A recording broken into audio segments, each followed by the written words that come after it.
현대미술의 아버지라서 세잔 그림이 좋아 이런 거 아니잖아요. 삼청 원근법 깨는 거는요, 그림 안 배운 애들도 깰 수 있어요. 미술학원 안 다니면 돼요.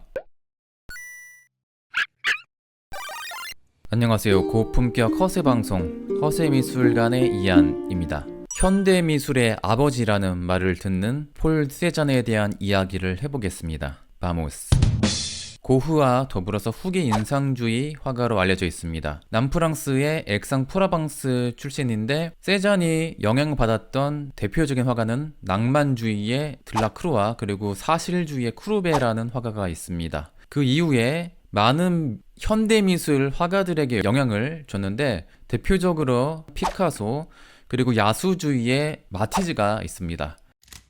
세잔은 어릴 때부터 부유한 가정에서 살았습니다. 아버지 루이 세잔은 모자 제조업자로 성공한 부호였습니다. 나중에 은행을 공동 창립하면서 이 지역사회에서는 세잔의 아버지가 졸부라고 그게 좀 무시를 받았다고 하는데, 이 열등감이 아들을 법대를 보내는 계기가 되기도 했다고 해요. 근데 세잔의 적성과는 안 맞죠. 결국 세잔은 화가를 선택하는데 진로 문제 때문에 아버지와 굉장한 또 갈등을 겪기도 했었죠. 그래서 초반에는 화가로 지낼 때 재정적 지원을 적극적으로 해주지 않았습니다. 그러니까 좀 많은 냉대로 세잔이 좀 고생을 하기도 했죠. 네, 결정적으로 세잔의 애인과 관계된 갈등이 있었거든요. 세잔이 자신의 모델이 이제 직공 출신의 오르탕스 피케라는 여자와 동거를 하고 아들까지 낳게 됐습니다. 그런데 아버지의 재정적인 지원이 끊길까봐 이것을 오랫동안 숨겼다고 합니다. 근데 이런 걸 보면 이제 아버지와 좀 닮은 점이 있거든요. 왜냐하면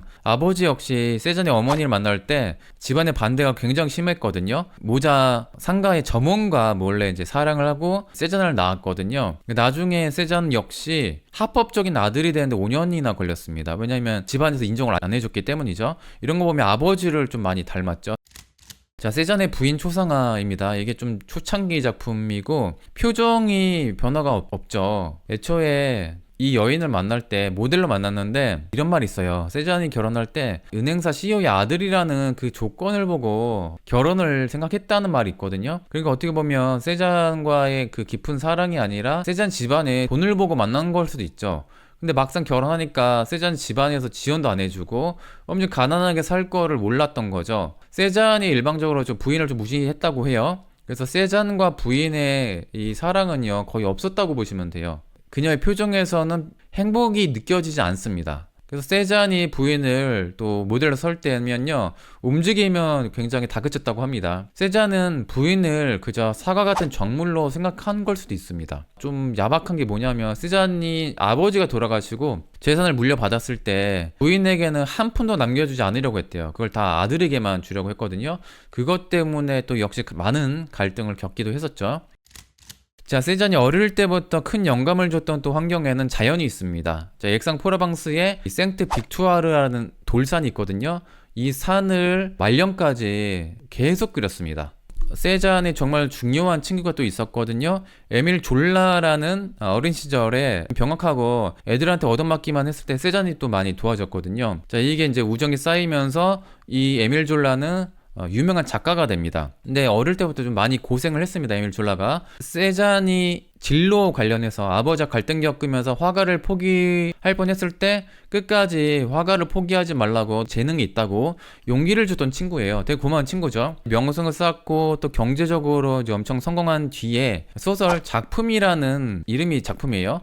이 작품을 썼는데 소설 안에 주인공 클로드라는 이 인물이 세잔과 아주 비슷한 캐릭터로 나옵니다. 게다가 주변 인물도 실제 세잔의 그 주변 인물 친구들과 너무 똑같은 거예요. 근데 클로드라는 이 주인공을 굉장히 무능력한 화가로 이제 묘사를 하고 나중에 고통스러워 하다가 스스로 목숨을 끊는 이야기로 끝납니다. 세잔이 이 작품을 읽고 충격을 받고 이제 결국에 이 30년의 우정은 깨지게 되죠. 그래서 에밀 졸라가 이제 이후에 죽고 난 뒤에 세잔을 크게 슬퍼했다고 알려져 있습니다. 근데 이 에밀 졸라가 조금 얄미운 게 뭐냐면, 이제 처음부터 마네가 세잔을 되게 무시했다고 하거든요. 그래서 이제 마네와는 그렇게 좋은 사이가 아니었는데, 세잔에 대한 평가가 절친이면 그 친구를 좀 좋게 평가해주면 좋을 텐데, 위대한 화가가 될 개성을 지녔으나 아직 기법을 탐구하느라 몸부림친다 정도로까지밖에 평가를 안 했던 반면에, 그 마네는 아주 위대하게 좋은 그 글로 찬사를 보냈거든요.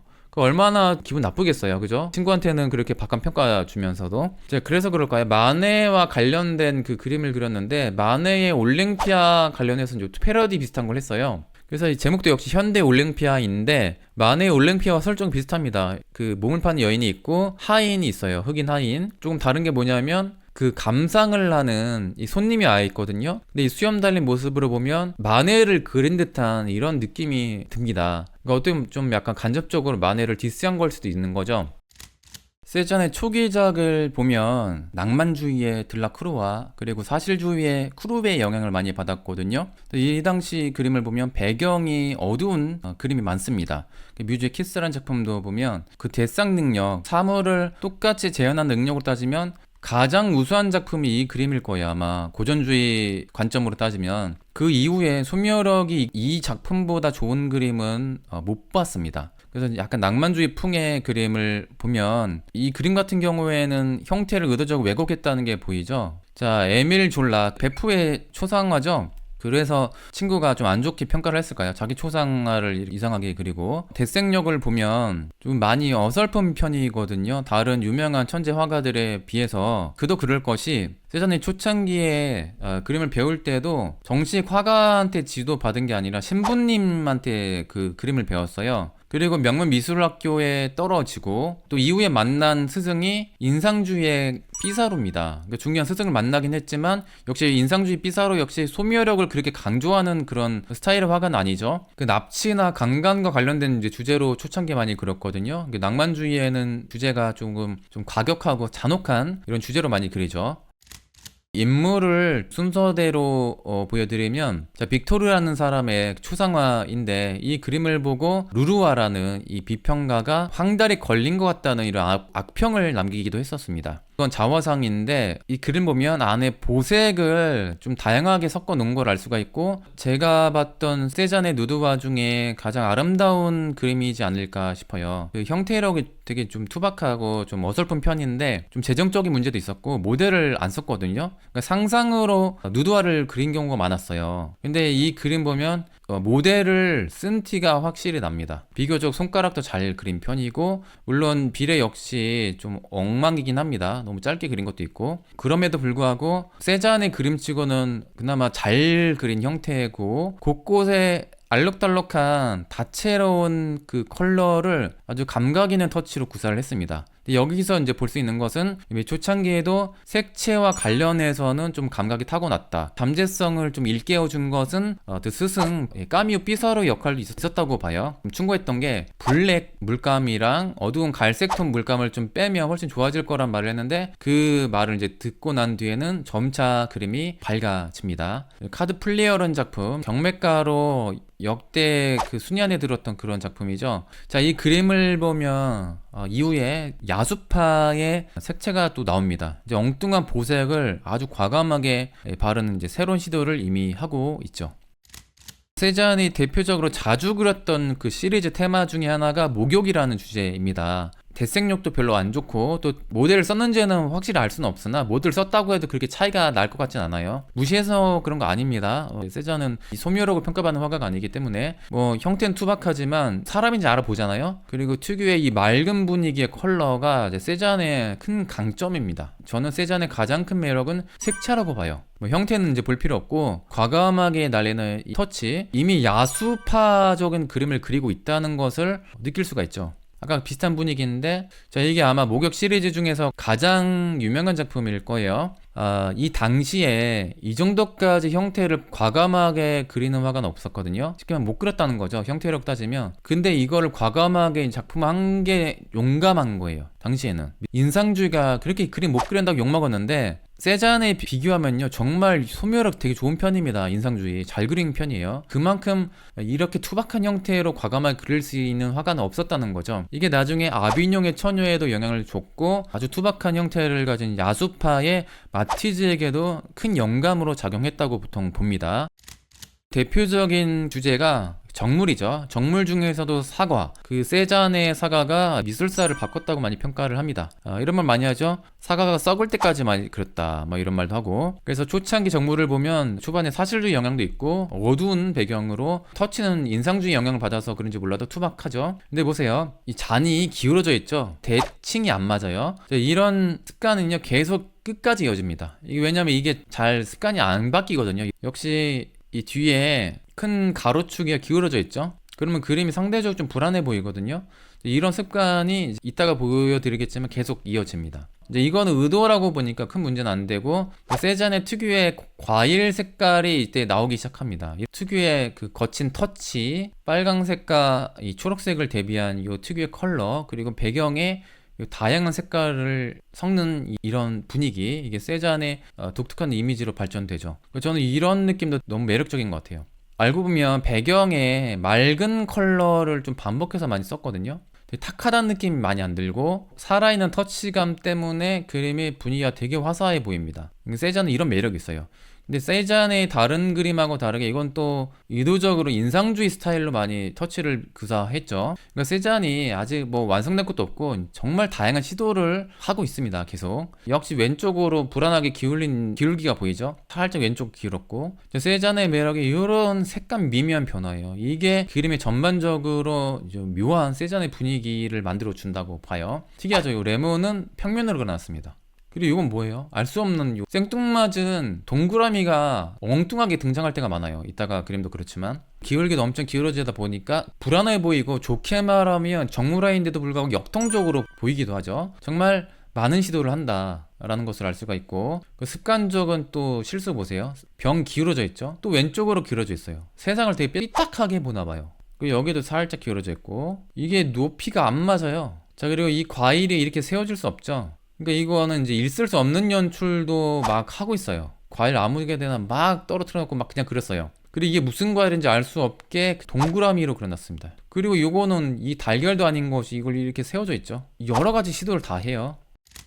세잔의 정물화가 왜 피카소의 큐비즘에 영향을 줬는지에 대해서 막 얘기를 많이 하는데, 저도 간단하게 이론을 이야기해 드리면 피카소의 큐비즘의 이론이 이런 거죠. 르네상스의 소실점, 그러니까 하나의 시점을 파괴하고 다양한 시점, 그러니까 여러 개의 카메라가 있는 거예요. 위에서도 보고 앞에서 앉아서도 보고 다양한 시점을 조합한 다음에 자기 마음대로 뒤섞어서 구성을 하면 이게 큐비즘이 되는 겁니다. 피카소의 큐비즘 이론이 이래요. 근데 물론 이론은 다른 학자가 제공하긴 했는데 어쨌든 그래요. 그래서 이 그림 보면 체리를 보면 시점이 위에서 본 시점인데 요거는 앉아서 본 시점이고, 요 뚜껑은 위에서 본 시점인데 요 밑에는 그냥 앉아서 본 시점이고, 그러니까 시점이 제각각이라는 거죠. 그래서 세잔이 이걸 의도했다면 미래를 보고 이미 다시점을 이미 그렸다고 평가를 해서 세잔이 피카소의 큐비즘을 이미 예견했다 이렇게 평가를 받는 겁니다. 자, 그리고 이것도 보세요. 이거는 솔직히 대칭으로 그려야 맞아요. 근데 옆으로 삐뚤어져 있죠. 그래서 마치 이 천 때문에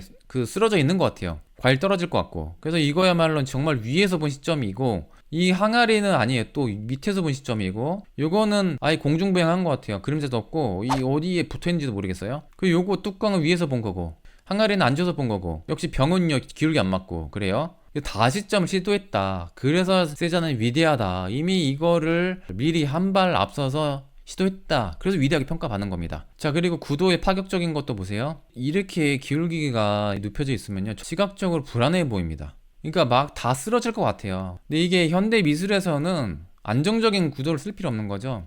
그래서 구도적으로도 정말 다양한 시도를 했다는 것을 알 수가 있는 큐피트가 있는 그 정물이고요. 그리고 이 그림 같은 경우에는 색채 관련해서 엄청난 그 파격적인 실험을 한 것 같아요. 국화라는 것을요 알 수 있는 것은 이 꽃병밖에 없어요. 오직 색감으로만 국화를 표현해놨습니다. 근데 굉장히 센 원색을 써놨죠. 그러니까 이전에 그 세잔의 또 그림 풍각으로 좀 달라요.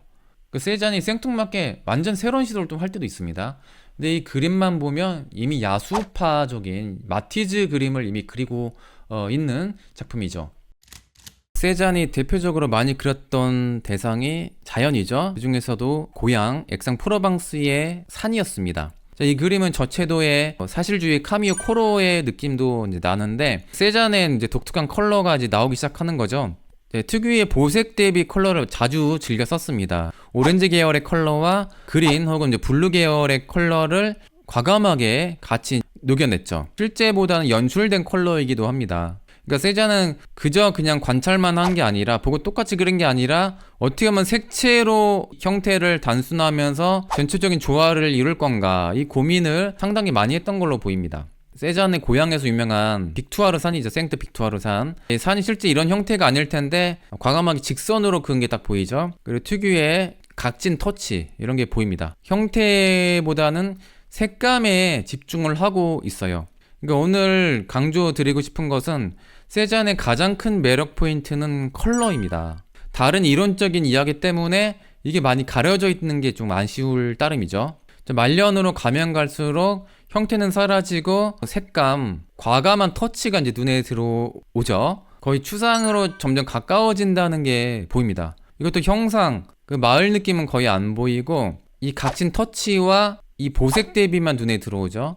그러니까 화면을 거의 이제 해치하고 있는 느낌이 이제 보입니다. 이제 말년으로 가면 갈수록. 자, 그리고 이 그림은 물론 대상이 마을 각진 지붕이 많아서 그런 것도 있지만 기하학적으로 큐비즘에 가까운 느낌으로 그리고 있죠. 그래서 풍경화에서도 그렇고 세잔의 특유의 이 각진 터치, 그리고 네모네모, 이 느낌이 큐비즘에 결정적인 영향을 미쳤습니다. 제가 봤을 때는 가로축으로 통일시킨 그 터치들 보세요. 나의 구성을 하고 있죠. 면 분할로 화면을 재조합하고 있습니다. 그리고 정리되게. 제가 봤을 때 가장 세잔다운 풍경화가 이 그림이지 않을까 생각을 해요. 색감도 특유의 그 맑은 그린 컬러와 이 오렌지와 옐로우가 섞여 있는 컬러, 그러니까 단조로운 색깔이고 이 하늘 색깔이 전부예요. 오직 세 가지 컬러로 간결하고 명쾌한 느낌을 줬다는 게 이 그림의 매력이에요. 정말 이 그림 너무 좋아요. 자, 이 그림은 화면 분할을 좀 유심히 볼 필요가 있어요. 나무 방향 자체가 굉장히 어색하거든요. 말도 안 되죠. 나무가 어떻게 일자로 이렇게 가고 여기 일자 이렇게 돼요. 불규칙한 게 자연입니다. 이 얘기는 즉 이 방향 자체를 세잔이 의도했다는 얘기예요. 화면을 의도적으로 디자인적으로 구성, 적절하게 공간을 나눴다는 거죠. 마치 디자인처럼. 간혹 습관처럼 얘기하는데 최초의 그래픽 디자인이 누구냐를 평가할 때 저는 첫 번째로 디자이너도 아닌데 세잔이 최초의 그래픽 디자이너였다고 저는 간혹 이야기를 합니다. 이 그림은 사물을 거의 파괴하고 있죠. 이 반쯤은 추상에 가까운 그림이다, 이렇게 볼 수가 있죠. 이 나무 빼놓고는 이 추상이죠. 터치, 그라데이션 느낌으로도 충분히 매력 있는 컬러, 이 추상화에 가까운 그림을 이미 그렸다는 게 말년의 세잔의 풍경화입니다.